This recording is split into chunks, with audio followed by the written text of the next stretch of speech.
పిత పుత్ర పవిత్రాత్మ నామంన ఆమీన్. ప్రియ స్నేహితులారా, మీ అందరికీ దేవుని యొక్క ఆశీస్సులను తెలియజేస్తూ మార్చి 13వ తారీఖు ఈనాటి దివిపల్లి పూజ పట్టణాల ధ్యానాంశానికి మిమ్మల్ని అందరినీ కూడా ప్రేమతో ఆహ్వానిస్తూ ఉన్నాను. యెషయా గ్రంథం 14వ అధ్యాయం 1వ వచనం నుండి 9వ వచనం వరకు, భక్తి కీర్తన 81వ కీర్తన 6వ వచనం నుండి 11వ వచనం వరకు మరియు 14వ వచనం 16వ వచనం, మార్కు సువార్త 12వ అధ్యాయం 28వ వచనం నుండి 34వ వచనం వరకు చదువుకొని ధ్యానించుదాం. ప్రముఖ శాసనం. దీనిని ఆలకించిన ధర్మశాస్త్ర బోధకుడు ఒకడు యేసును సమీపించి, ఆజ్ఞలన్నిటిలో ప్రధానమైనది ఏది అని ప్రశ్నించెను. అందుకు యేసు, ఇశ్రాయేలీయులారా వినుడు, మన దేవుడైన ప్రభువు ఏకైక ప్రభువు. నీ దేవుడైన ప్రభువును నీ పూర్ణ హృదయముతోనూ పూర్ణ ఆత్మతోనూ పూర్ణ మనస్సుతోనూ పూర్ణ శక్తితోనూ ప్రేమింపవలెను. ఇది ప్రధానమైన ఆజ్ఞ. నిన్ను నీవు ప్రేమించుకున్నట్లు నీ పొరుగువానిని ప్రేమింపుము. ఇది రెండవ ఆజ్ఞ. వీనిని మించిన ఆజ్ఞ మరి ఒకటి లేదు అని సమాధానమిచ్చాను. అప్పుడు అతడు, బోధకుడా, నీవు యథార్థమును చెప్పితివి. దేవుడు ఒక్కడే, ఆయన తప్ప మరి ఒకడు లేడు. ఆయనను పూర్ణ హృదయముతోనూ పూర్ణ మనస్సుతోనూ పూర్ణ శక్తితోనూ ప్రేమించుటయు, తనను తాను ప్రేమించుకున్నట్లు తన పొరుగు వానిని తాను ప్రేమించుటయు సమస్త హోమముల కంటే సమస్త బలుల కంటే ఘనమైనది అని పలికెను. చక్కగా సమాధానమిచ్చిన ఆ ధర్మశాస్త్ర బోధకునితో యేసు, దేవుని రాజ్యమునకు నీవు దూరంగా లేవు అనెను. అటు తర్వాత ఆయనను ఎవరును ఏమియును అడుగుటకు సాహసింపలేదు. ఇది ప్రభు వాక్కు. సర్వేశ్వరునికి వందనములు.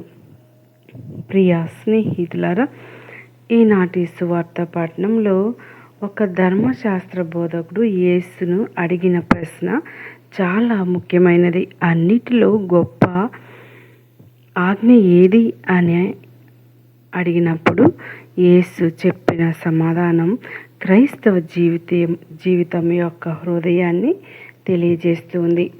దేవుణ్ణి సంపూర్ణ హృదయముతో, సంపూర్ణ ఆత్మతో, సంపూర్ణ బుద్ధితో ప్రేమించాలి అని ఆయన చెప్తాడు. ఇది కేవలం ఒక ఆజ్ఞ మాత్రమే కాదు, మన జీవితానికి దిశ చూపే పిలుపు. దేవుని ప్రేమించుట అంటే ఆయనను మన జీవితంలో మొదటి స్థానంలో ఉంచుట. యేసు రెండవ గొప్ప ఆజ్ఞను కూడా చెబుతూ ఉన్నాడు. నీ పొరుగువానిని నీలాగే ప్రేమించు. దేవుని ప్రేమ మరియు మనుషులపై ప్రేమ విడదీయరాని సంబంధం కలిగి ఉన్నాయి. మనము దేవునిని నిజంగా ప్రేమిస్తే మన చుట్టూ ఉన్న వారిని కూడా ప్రేమతో చూసే హృదయం కలుగుతుంది. కాబట్టి నిజమైన భక్తి కేవలం ప్రార్థనలోనే కాదు, మన ప్రవర్తనలో కూడా కనిపించాలి.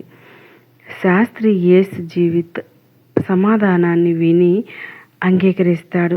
దేవుని ప్రేమించడం మరియు మనుషులను ప్రేమించడం అన్నది బలి అర్పణల కన్నా గొప్పదని ఆయన గుర్తిస్తాడు. ఇది యేసు బోధన యొక్క లోతైన సత్యం. దేవుడు మన హృదయాన్ని కోరుకుంటాడు, కేవలం బయటి ఆచారాలు లేదా శత్రువులు కాదు.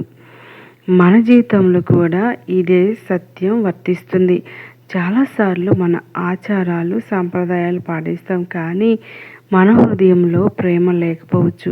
యేసు చెప్పిన ఆజ్ఞ మనకు గుర్తు చేస్తుంది.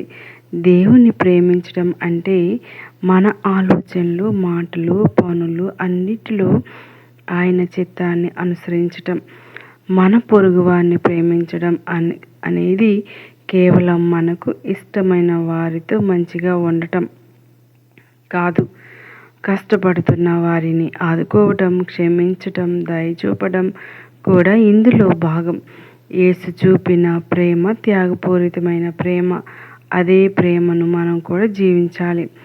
ఈ సంఘటన చివరిలో యేసు ధర్మశాస్త్ర బోధకునికి, నీవు దేవుని రాజ్యానికి దూరంగా లేవు అని చెప్తాడు. అంటే దేవుని రాజ్యానికి దగ్గరగా ఉండటానికి నిజమైన జ్ఞానం మరియు ప్రేమ అవసరం. మనం కూడా ఈ 2 గొప్ప ఆజ్ఞలను మన జీవితంలో ఆచరిస్తే దేవుని రాజ్యానికి మరింత దగ్గర అవుతాం. ప్రియ స్నేహితులారా, ఈరోజు మనం ధ్యానించబోయే దేవుని వాక్యం మార్కు సువార్త 12వ అధ్యాయం 28 వచనం నుండి 34వ వచనం వరకు చదువుకుంటూ ఉన్నాం. ఈ భాగంలో ఒక ధర్మశాస్త్ర బోధకుడు యేసు వద్దకు వచ్చి చాలా ముఖ్యమైన ప్రశ్న అడుగుతాడు. అన్నిటిలో గొప్ప ఆజ్ఞ ఏది అని. జీవితంలో మనం చాలా నియమాలు, ఆచారాలు, సంప్రదాయాలు చూస్తాం. కానీ వాటిలో దేవునికి నిజమైన ముఖ్యమైనది ఏమిటి అనే ప్రశ్న ప్రతి మనిషి హృదయంలో ఉంటుంది. మొదటగా యేసు వచ్చి ఇచ్చిన సమాధానం చాలా స్పష్టమైంది. నీ హృదయం అంతటితో, నీ ఆత్మ అంతటితో, నీ బుద్ధి అంతటితో, నీ బలం అంతటితో నీ దేవుడైన ప్రభువును ప్రేమింపుము అని చెప్పాడు. అంటే దేవుని ప్రేమించడం మన జీవితంలో మొదటి స్థానంలో ఉండాలి. చాలాసార్లు మనం దేవుని ప్రేమిస్తామని చెప్తాం, కానీ మన జీవితంలో దేవునికి సమయం ఇవ్వం. ప్రార్థనకు సమయం ఉండదు. దేవుని వాక్యాన్ని చదవడానికి ఆసక్తి ఉండదు. కానీ యేసు చెబుతున్నది ఏమిటంటే దేవుని ప్రేమ అనేది మన జీవితం అంతా కమ్ముకొని ఉండాలి. రెండవది, యేసు మరో గొప్ప ఆజ్ఞని చెబుతూ ఉన్నారు. నీ పొరుగువాన్ని నీలాగే ప్రేమించు. ఇది చాలా లోతైన ఆజ్ఞ. మనం దేవుని ప్రేమిస్తున్నామని చెప్పడం సులభం, కానీ మన చుట్టూ ఉన్న మనుషులను ప్రేమించడం కొంచెం కష్టం. ఎందుకంటే కొందరు మనకు బాధ కలిగిస్తారు, కొందరు మనకు నష్టం చేస్తారు, కొందరు మనలను అర్థం చేసుకోరు. అయినప్పటికీ యేసు చెబుతున్నది ఏమిటంటే నిజమైన క్రైస్తవ జీవితం అంటే ప్రేమతో జీవించడం. ప్రియ స్నేహితులారా, మరి మన జీవితంలో కొంచెం స్వార్థం తగ్గించి ప్రేమను పెంచితే మన కుటుంబంలో శాంతి ఉంటుంది, మన సమాజంలో ఐక్యత ఉంటుంది, మన హృదయంలో దేవుని ఆనందం ఉంటుంది. అందుకే ఈరోజు మనం దేవుణ్ణి ఇలా ప్రార్థిద్దాం. ప్రభు, నిన్ను సంపూర్ణ హృదయముతో ప్రేమించే కృప మాకు ఇవ్వండి. మా పొరుగు వారిని కూడా నిజమైన ప్రేమతో ప్రేమించే హృదయాన్ని మాకు ప్రసాదించండి. ఆమేన్.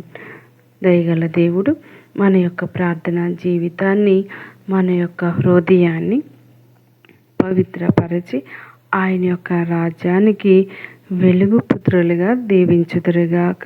ఆమేన్. పిత, పుత్ర, పవిత్ర ఆత్మ నామమున ఆమేన్.